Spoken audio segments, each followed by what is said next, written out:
When we've met someone that we're really into or that we really like, it's so easy for us to start imagining what it would be like in the relationship with them. And of course, we imagine that everything would be perfectly aligned in towards what we want from the relationship. This means that we can miss certain key important things about the other person we really should know before we make that commitment to them.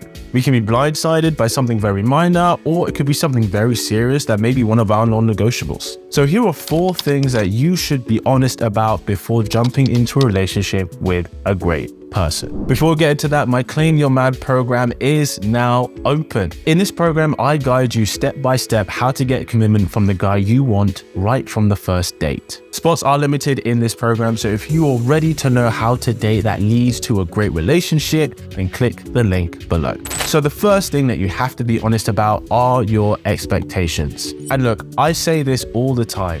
The biggest killer of relationships before they even start are unexpressed expectations. It is crucial that you are honest with yourself, but also with your partner about what you want from the relationship, what you're looking for, what you can be flexible on, what your non-negotiables are. Whether you're looking for something casual or something more serious, whether you're looking for exclusive monogamy or whether you're open to a more open, modern relationship. This just ensures that everybody involved is on the same page. And not doing this is one of the biggest reasons why people break up before even getting into the relationship with the person. One of you is looking for something more casual, the other one's ready for marriage. One person is ready for monogamy, the other person wants to keep it open. This is also used to determine whether you guys are even compatible or not.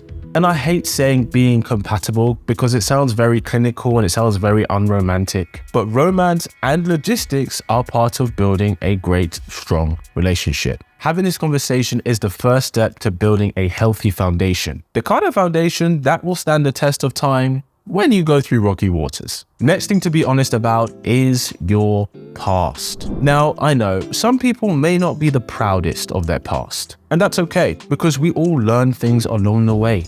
This journey we call life. And I understand that as a woman, you can worry that a guy may unfairly judge you because of your past. So you may want to lie about it. The first thing I'll say is that lying is a short-term fix, but causes long-term problems. Because, and I see this happen all the time, there will be something that comes up in the future when you've forgotten what you said to him and he remembers what you said that contradicts the thing you may have told him months prior to that. And if he picks up on that, that is going to cause a whole lot of untrust from his part. So here's how to deal with it.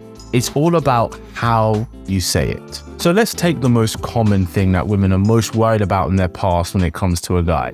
If she's had some experience, if she's been a little bit promiscuous and she's had a bit of fun. Now, if you have had an elaborate sexual history, there is a way to communicate to him that he still sees value in you and he doesn't see it as a negative against you. So instead of saying, oh yeah, I used to have just one night stands with a guy here and a guy here and a guy here and I had a great time. Instead, what you can say is, yeah, I had some sexual experiences with some different people, but I didn't really enjoy it. I learned a lot, but that's really not for me. And this will actually bode even more confidence from the guy into you. Because A, you've been completely honest with him, so it shows that you're trustworthy. And B, you're showing him the values you have in regards to that. And if he is looking for something significant, it's very likely that he will have the similar values that he's looking for in a woman. It's always best to be upfront about your past, even the not so great parts. Because you know what they say, the truth always comes out. And just remember, I'm saying all this only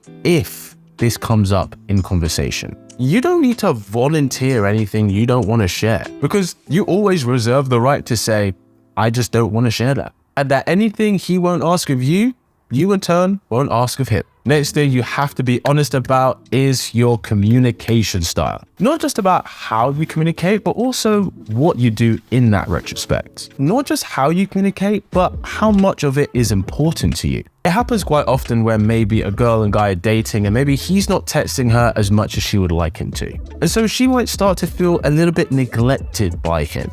And she starts to wonder, oh, well, if he liked me as much as I liked him, then he would want to talk to me as much as I want to talk to him. And while there are definitely some guys who like to text all day, every day, there is a very big portion of guys who just aren't big texters. They may prefer voice notes or having phone calls every couple of days. And it's really easy when you get these two different kinds of communicators match up, it's really easy for one to feel like they're putting all the effort in, where the lack of texting from his part isn't always a reflection of his lack of interest. Because everyone communicates differently, so be honest about what your communication style is. Equally, if you're someone who likes to have a lot of space and time, then communicate that to the person so they know you're not just ghosting them or trying very little with them. As well as if you're someone who needs more, then say to them, hey, this is how I feel loved and this is how I feel very affectionate. Now don't get me wrong, this isn't me saying, oh, it's one person's job to accommodate to the other person's communication style. But if you do differ in that sense, then you should both be making effort to meet in the middle.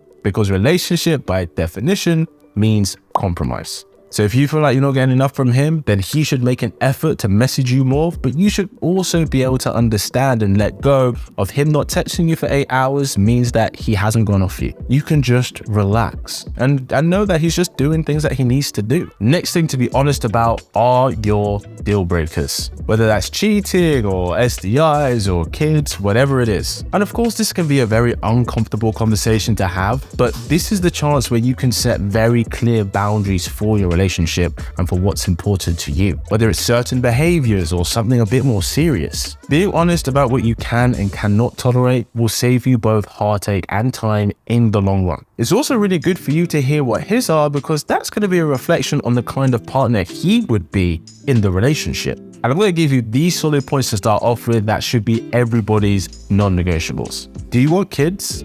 Do you want marriage? Because not everyone does. And what happens if somebody cheats, if infidelity occurs? Because it happens a lot more nowadays. We are exposed to a lot more people. The risk is much higher. This is just the landscape we're in. So know the direction that you both want to go in. If you're looking for a guy who sparks up your love life, make sure you subscribe to this wonderful tribe. And as always, keep it slick.